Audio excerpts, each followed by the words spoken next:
The late evening sun cast long shadows across the grounds of Adelaide Cottage as Prince William made his way up the familiar wooden staircase. His footsteps were quiet but purposeful, carrying the weight of a day filled with royal duties and the anticipation of his favorite part of each day.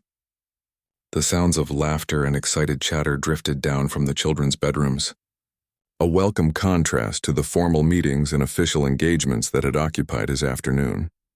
Catherine had already begun the bedtime routine, her gentle voice echoing through the hallway as she helped 9-year-old George brush his teeth. The smell of lavender from Charlotte's evening bath lingered in the air, mixing with the comforting sense of home that had become so precious to William over the years.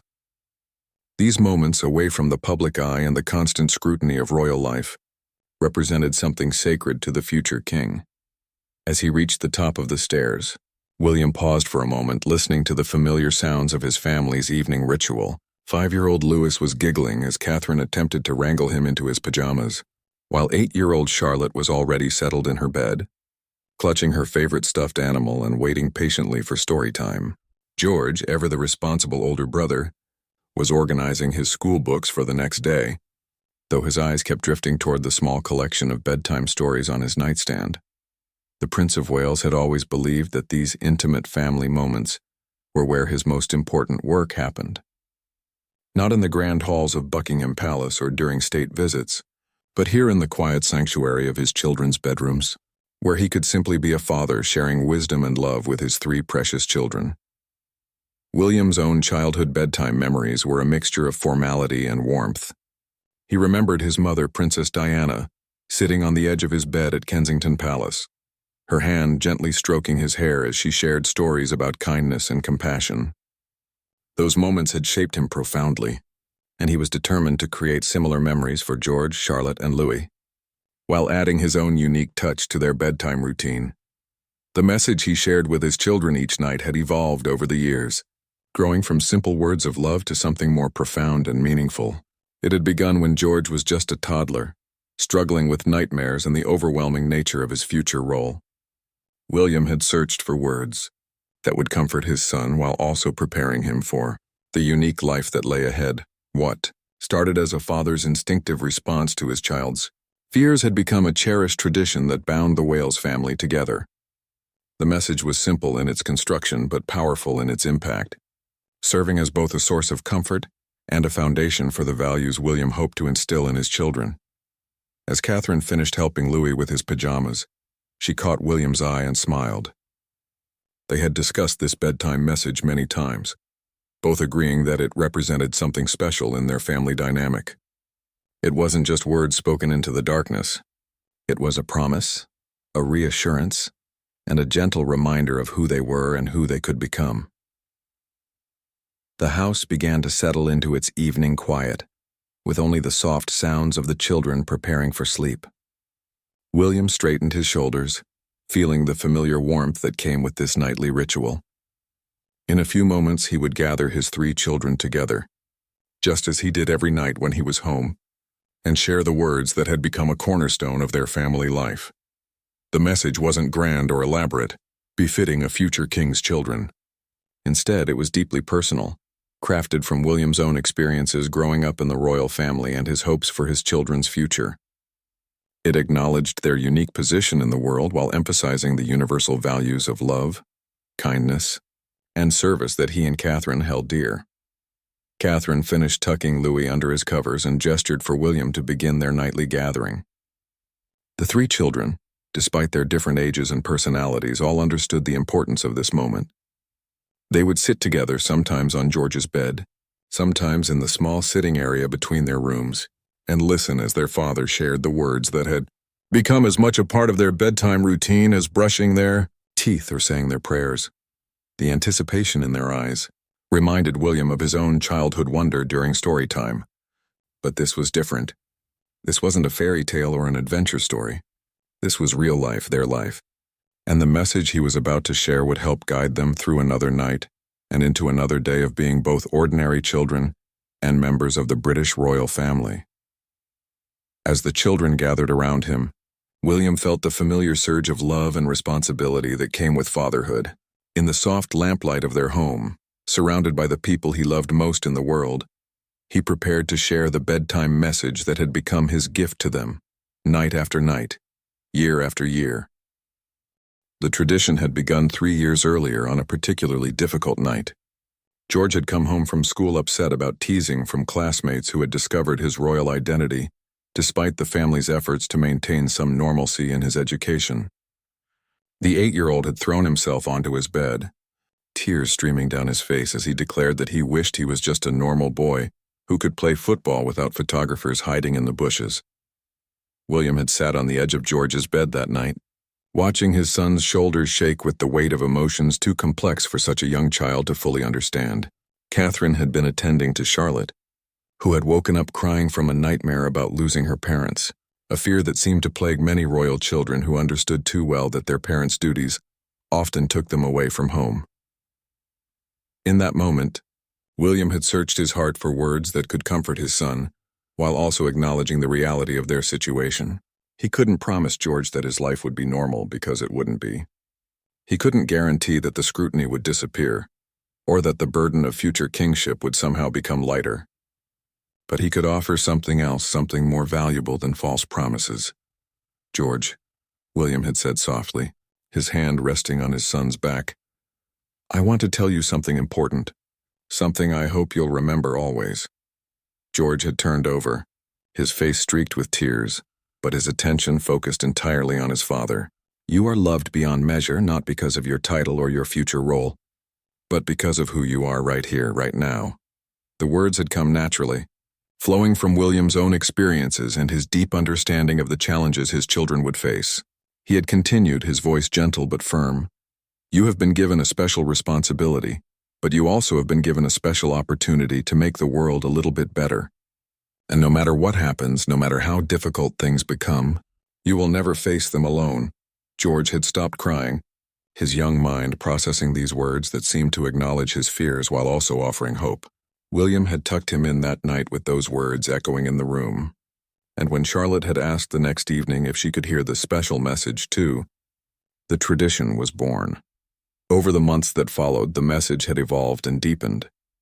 William found himself refining the words, sometimes adding new elements based on events in their lives or challenges the children were facing.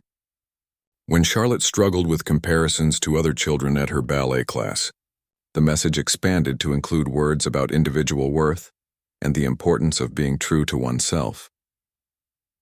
When Louis began attending nursery school and felt overwhelmed by the attention his surname brought, William incorporated reassurances about finding joy in simple moments and the value of authentic friendships.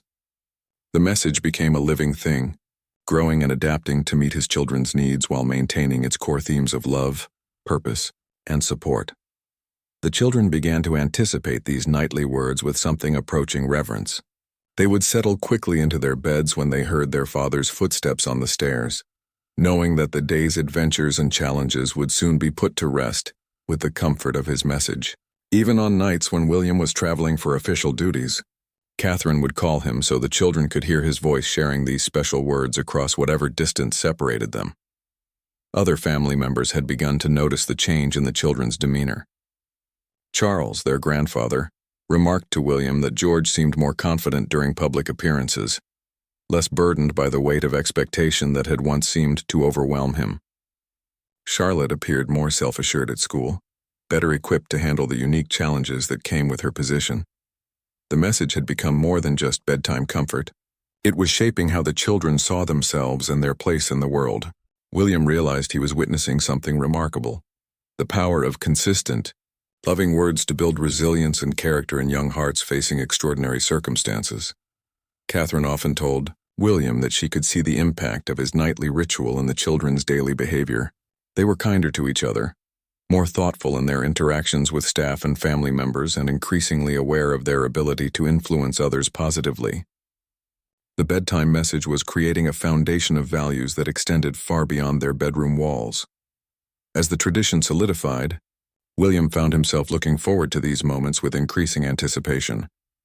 The words he shared with his children each night had become as important to him as they were to them, serving as a reminder of his own values and priorities in a world that often demanded compromise and calculation. The message represented everything William hoped to pass on to his children. Not just the responsibilities that came with their birthright, but the joy, love, and sense of purpose that could make those responsibilities feel like gifts rather than burdens. In sharing these words each night, he was building something precious and enduring that would stay with George, Charlotte, and Louis long after they had children of their own. The actual words of William's bedtime message were carefully chosen, each phrase crafted to address the unique challenges his children faced while nurturing their individual spirits. The message began with affirmation, moved through acknowledgement of their responsibilities, and ended with unconditional love and support. It was a masterpiece of parental guidance, distilled into language that young minds could understand and young hearts could embrace. "My darling children," William would begin, his voice soft but clear in the quiet of their bedrooms. "You are precious beyond any treasure, valuable beyond any crown, and loved beyond any earthly measure." These opening words established the foundation that their worth came from who they were as individuals, not from their titles or future roles. The message continued with recognition of their unique position. "You have been entrusted with something special, not as a burden to carry, but as an opportunity to serve others and make their lives brighter." William had learned from his own childhood that acknowledging the reality of royal responsibility, rather than hiding from it, helped children develop a healthy relationship with their future roles. Every kindness you show, every smile you share, every moment you choose to help rather than to hurt, creates ripples of goodness that spread far beyond what you can see. This portion of the message had evolved from William's observations of how his children's actions affected those around them. He wanted them to understand the power they possessed to influence others positively, even in small, everyday interactions. The message then addressed the challenges they would inevitably face. There will be days when the world feels heavy, when others expect too much, or when you feel different from your friends. In those moments, remember that you are not alone. You have each other, you have us, and you have a strength inside you that grows stronger with each loving choice you make. These words had proven particularly powerful during difficult periods. When George faced criticism in the media for a candid moment caught on camera, William's reminder that he was not alone had helped the young prince navigate the experience with grace. When Charlotte struggled with the attention her school performances received, the message about inner strength had given her confidence to continue pursuing her interests. The nightly ritual included a specific acknowledgement of each child's individual gifts. "George, your thoughtful heart and natural leadership will guide you well. Charlotte, your creativity and compassion will bring joy to many. Louis, your joyful spirit and curiosity will light up the world around you." These personalized elements made each child feel seen and valued for their unique contributions to the family and the world. William would then address the concept of service, which he considered fundamental to their royal identity. Tomorrow brings new opportunities to serve, to learn, and to grow. Whether you're helping a friend with homework, being kind to someone who seems lonely, or simply sharing your smile with those you meet, you are fulfilling your most important duty, spreading love and hope in a world that needs both. The message concluded with unwavering reassurance.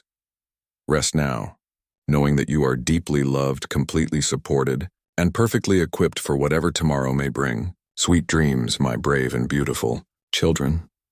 These final words created a sense of security that allowed the children to release the day's worries and embrace peaceful sleep. Catherine had noticed that the children often whispered parts of the message to themselves during challenging moments throughout the day.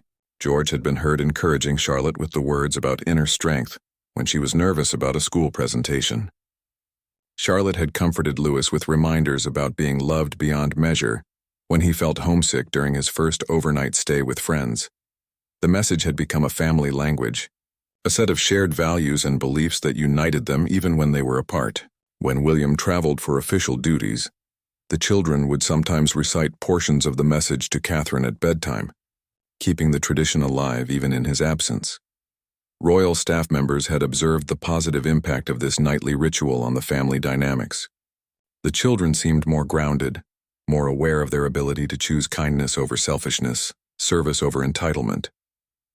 They carried themselves with a quiet confidence that impressed visitors and made their parents proud. The bedtime message represented William's greatest achievement as a father, creating a foundation of love and values that would sustain his children through whatever challenges their royal lives might bring. In just a few minutes each night, he was building character, nurturing resilience, and strengthening the bonds that held his family together. As the children grew older, they began to understand the deeper meanings embedded in their father's nightly words. The message wasn't just comfort. It was preparation, guidance, and unconditional love wrapped in language they could carry with them throughout their lives. The impact of William's bedtime message extended far beyond the children's bedroom walls, rippling through their daily lives in ways that surprised even their parents. Teachers at their school began commenting on the children's unusual emotional maturity and their ability to comfort classmates during difficult moments. George had been observed sitting with a new student who was struggling to make friends, sharing his lunch and offering quiet words of encouragement that seemed wise beyond his years. Charlotte's dance instructor noticed her increased confidence during performances, no longer shrinking from attention, but embracing her moment on stage with grace and joy. When a younger girl in her ballet class fell during practice, Charlotte immediately helped her up and whispered something that made the crying child smile. Later, the instructor learned that Charlotte had shared her father's words about inner strength and the importance of getting back up when life knocks you down. Louis, despite his young age, had begun showing remarkable empathy for others. His nursery school teacher shared with Catherine that Louis had comforted a classmate whose pet had died, somehow knowing exactly what to say to offer comfort. The wisdom he displayed seemed to come from a deep well of security and love that had been carefully cultivated. Through years of hearing his father's nightly affirmations, the message had also transformed the siblings' relationships with each other. Where once there might have been typical sibling rivalry and competition, the children had developed a protective bond that impressed everyone around them. When George felt overwhelmed by media attention following a family outing, Charlotte and Louis automatically flanked him, creating a buffer of support without being asked. When Charlotte struggled with a difficult homework assignment, George patiently helped her without any hint of condescension, remembering his father's words about using their gifts to serve others. William had begun to understand that his bedtime message was doing more than comforting his children. It was shaping their characters in profound and lasting ways. The consistent reinforcement of their worth, their purpose, and their capacity for good was creating young people who approached the world with confidence and compassion rather than entitlement and fear. During a particularly challenging period when the family faced intense media scrutiny following a public event, the children's response demonstrated the power of their father's words. Instead of becoming withdrawn or resentful, they seemed to understand that the attention came with their position and that their response could either add to the world's negativity or counteract it with grace and kindness. Catherine often marveled at conversations she overheard between the children, conversations peppered with concepts from William's message. They spoke naturally about making good choices, helping others feel valued, and finding strength in family bonds. The abstract concepts of service and purpose had become concrete realities in their young lives. The tradition had also created unexpected teaching moments throughout their daily routines. When the children witnessed unkindness or injustice in their world, they would reference their father's bedtime words, using them as a framework for understanding right from wrong. The message provided not just comfort but also moral guidance that helped them navigate complex social situations. Extended family members had begun to notice the difference in the Wales children during formal royal events. Where other young royals might seem overwhelmed or disconnected during public appearances, George, Charlotte, and Louis appeared grounded and purposeful. They understood their role not as performance but as service, greeting people with genuine warmth rather than practiced politeness. The children's relationship with their future responsibilities had evolved from anxiety to acceptance and even anticipation. They began to see royal duties not as burdens imposed upon them, but as opportunities to make positive impacts in people's lives. This shift in perspective represented everything William had hoped to achieve. Through his nightly ritual, staff members at various royal residences commented on the children's unusual consideration for others. They thanked people naturally, showed interest in staff members' lives, and demonstrated awareness that their privileged position came with responsibilities to treat others with respect and kindness. These behaviors weren't taught through formal instruction but had emerged naturally from the values, reinforced through their father's bedtime message. The ripple effects extended to their friendships as well. Children in their classes sought them out not because of their royal status, but because of their genuine kindness and ability to make others feel valued. Parents of their friends shared with Catherine that their own children came home talking about lessons in kindness they had learned from the Wales children. William realized that his simple bedtime message was creating something remarkable. Young people who understood that privilege came with responsibility, that true strength lay in service to others, and that love and kindness were the most powerful forces they could wield in the world. The message was becoming their compass, guiding them through childhood toward the adults they would one day become. The power of William's bedtime message became most evident during a family crisis that tested everything the children had learned. When Catherine was hospitalized for a minor procedure that required several days of recovery, the children faced their greatest challenge yet: their mother's absence during a time when they needed comfort and stability. The situation brought all of William's teachings to the forefront as the children navigated their fears and responsibilities. George, as the eldest, felt the weight of setting an example for his siblings. Initially overwhelmed by worry about his mother and the added pressure of maintaining normalcy for Charlotte and Louis, he retreated to his room, struggling with emotions he couldn't fully express. It was Louis, surprisingly, who approached his older brother with words that echoed their father's nightly message. "Papa says we have strength inside us that grows stronger when we choose love," the 5-year-old had whispered to George, climbing onto his brother's bed with the innocent wisdom that sometimes comes from the youngest family members. "And we're not alone because we have each other." George had looked at his little brother with new respect, realizing that the bedtime message hadn't just been words but had become part of who they were. Charlotte took on the role of family cheerleader, organizing activities to keep everyone's spirits up and creating handmade cards for their mother's hospital room. Her creativity and compassion, regularly acknowledged in their father's nightly words, blossomed into leadership during this difficult time. She arranged small tea parties in the nursery, complete with their stuffed animals, creating moments of joy that helped distract from their worries. William watched his children navigate this challenge with a mixture of pride and amazement. The values he had tried to instill through his bedtime message were manifesting in their actions and attitudes.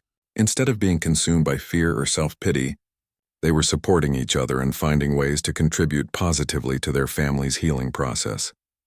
The children's teachers and friends' parents reached out to offer support, but they were surprised to find that George, Charlotte, and Louis were managing better than expected. The children spoke openly about missing their mother but focused on the things they could do to help, rather than dwelling on their sadness. Their resilience impressed everyone around them and demonstrated the deep roots that William's consistent messaging had created. During this period, William modified his bedtime message slightly to address their current situation. He acknowledged their mother's absence while reinforcing their strength and unity as a family. "Mama is resting so she can come home healthy and strong," he would say. "And while we miss her terribly, we can show our love by taking extra good care of each other and finding ways to make her proud." The children embraced this adaptation of their familiar routine, understanding that the core message remained the same. They were loved, they were strong, and they had the power to choose how they responded to difficult circumstances. They began creating projects for Catherine's return, writing letters, drawing pictures, and planning a special welcome home celebration that demonstrated their growth and resilience. When Catherine finally returned home, she was amazed by what she found. Rather than children who had been traumatized by her absence, she discovered 3 young people who had grown stronger through adversity. They had learned to lean on each other, to find joy despite worry, and to channel their energy into positive actions rather than negative emotions. The experience had proven the transformative power of William's bedtime message in ways that ordinary daily life could not. Under pressure, the children had defaulted to the values and beliefs that had been carefully cultivated through years of loving repetition. They had chosen service over selfishness, love over fear, and unity over isolation. Catherine and William realized they were witnessing something extraordinary, the fruit of consistent, intentional parenting that went beyond rules and expectations to shape character at its deepest level. The bedtime message had become so integrated into the children's worldview that they carried its lessons into their most challenging moments without conscious effort. The idea family's bond had deepened through this experience, and the children's confidence in their ability to handle difficulties had grown significantly. They had learned that strength wasn't about avoiding hardship, but about choosing how to respond to it with love, support, and hope. Royal observers and family friends began commenting on the remarkable maturity and resilience displayed by the Wales children. Their ability to maintain grace under pressure while supporting each other demonstrated training that went far beyond typical royal protocol. They were developing into young people who could handle the unique challenges of their position while remaining connected to their humanity and compassion. William's simple bedtime message had proven itself to be far more than words of comfort. It had become a foundation for character that would serve his children throughout their lives, in times of both joy and challenge. As the months passed and the children grew older, William began to understand that his bedtime message had evolved into something far greater than he had ever imagined. What had started as a father's instinctive response to comfort his children had become a family legacy, a set of principles that would guide George, Charlotte, and Louis throughout their lives and potentially influence generations of future royals. The message had created a new model for royal parenting, one that emphasized emotional intelligence and moral character alongside traditional duty and protocol. Other royal families around the world had begun to notice the remarkable confidence and compassion displayed by the Wales children, leading to quiet inquiries about their approach to child-rearing and family life. William reflected often on how different his children's experience was from his own childhood. While he had been raised with love and care, the emphasis had been heavily on duty and preparation for future roles. His bedtime message represented a shift toward nurturing the whole child, acknowledging their royal responsibilities while celebrating their individual worth and potential for good in the world. The children themselves had begun to recognize the special nature of their nightly ritual. George, now approaching 10, had started asking thoughtful questions about the meaning behind his father's words, showing a mature understanding of the values being instilled in him. Charlotte had begun incorporating similar language when comforting her friends at school, naturally passing on the lessons of love and service she heard each night. Louis, though still young, demonstrated an unusual emotional sophistication that impressed everyone who met him. Catherine often marveled at the transformation she witnessed in her family. The bedtime message had created a culture within their home that prioritized kindness, service, and mutual support above competition or entitlement. The children's relationship with each other had deepened into genuine friendship and partnership, with each child understanding their role in supporting their siblings' growth and happiness. The impact of William's words extended to the broader royal household as well. Staff members commented on the positive atmosphere at Adelaide Cottage, describing a family that operated with unusual harmony and mutual respect. The children's natural courtesy and consideration for others created a ripple effect that influenced everyone around them. During public appearances, the difference in the Wales children became increasingly apparent. While maintaining appropriate royal protocol, they displayed genuine warmth and interest in the people they met. Their interactions weren't performed but authentic, reflecting the deep-seated values that had been cultivated through years of bedtime conversations about service and love.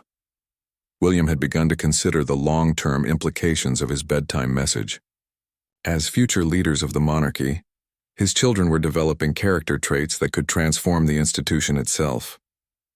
Their approach to their roles might inspire a new understanding of royal service, one grounded in empathy and genuine care for others rather than mere duty and tradition. The message had also strengthened William's own sense of purpose as a father and future king. Each night, as he shared these words with his children, he was reminded of his own values and commitments. The ritual had become as important for his growth as a parent as it was for his children's development as individuals. Looking toward the future, William could see how the principles embedded in his bedtime message would serve his children well as they faced increasingly complex challenges. The foundation of love, service, and mutual support he was building would help them navigate the pressures of royal life while maintaining their humanity and compassion. The children had begun to understand that their father's words each night weren't just comfort for the moment but preparation for a lifetime of service and leadership. They were developing the emotional tools they would need to handle criticism, make difficult decisions, and inspire others through their example. As William tucked his children into bed on this particular night, he reflected on the journey they had all taken together. The simple words he shared each evening had created something beautiful and lasting, not just a family tradition, but a legacy of love that would influence how his children approached their roles as royals and, more importantly, as human beings. The bedtime message had proven that the most powerful gift parents can give their children isn't privilege or position, but the unshakable knowledge that they are deeply loved, inherently valuable, and capable of making the world a better place. In sharing these truths with George, Charlotte, and Louis each night, William was preparing them not just for their royal future, but for lives filled with purpose, compassion, and joy. The tradition would continue, evolving as the children grew but always anchored in the fundamental truth that had started it all, that every child deserves to go to sleep, knowing they are precious, powerful, and profoundly loved.